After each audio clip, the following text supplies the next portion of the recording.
open up the chart, look to make sure they don't have any contraindications like any bleeding disorders, any laryngospasm, or any epiglottitis at all.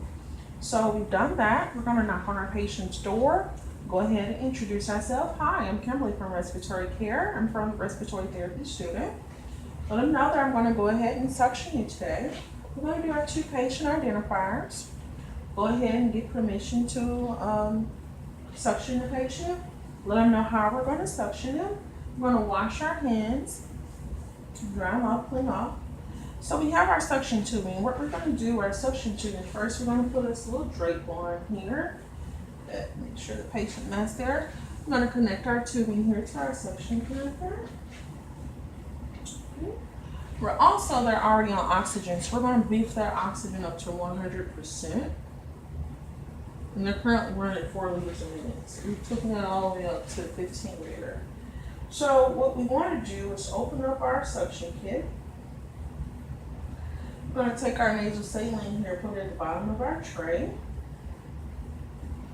We're going to put us a clean glove on our dominant hand. We're going to put our clean glove on. And on our non-dominant hand, we're going to place on a sterile glove. Once we get that done, then we're going to take and test our suction catheter. I've taken a little of this irrigation water here, sterile water, run it through.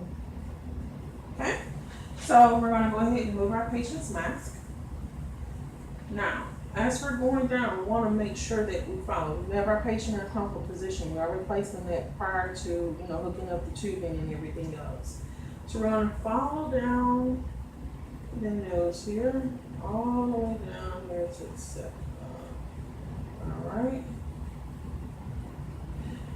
So we're going to go ahead and suction our patient. I did have to pull back a little bit because I felt a little resistance right before we suction it, okay? So then we're going to go back down. You have to pull back only about a centimeter or 2. All right, so now we're going to suction our patient 10 to 15 seconds. And you kind of want to be gentle too when you're pulling it out. You may have to do a little twist a little bit as you're pulling it out. All right, that's out. So we do want to go ahead and clean this catheter out. Just going to run our irrigation water here, our sterile water. Put that there. Again, put that there. Now we're going to take and wrap up here this extra catheter in our dominant hand. Take our glove and pull it off. Wrap up there so we can throw that way together. Take our sterile glove off. Now, the patient is still at 100% oxygen. What's going on? We're going to tidy up our mess, disconnect our suction tubing. Okay.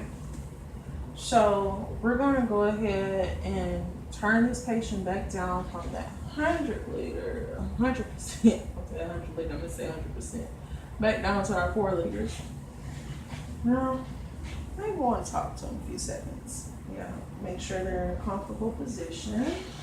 Now we're going to go ahead, before we lay them back like they were, we're going to go ahead and do our cutoff pulmonary assessment on them, make sure everything is going okay. Make sure our suction went well. Make sure we want them to cough. Prior to putting that mask back on, we're going to cough. So we got the patient to cough. Put their mask back on. And I probably should have left them at 100% till I put the mask back on. That's okay. Got the mask on now. Like I said, we're going to put them in a comfortable position, clean up our mess, anything we have over in the way. Make sure the patient doesn't need anything before we leave out. And that's it.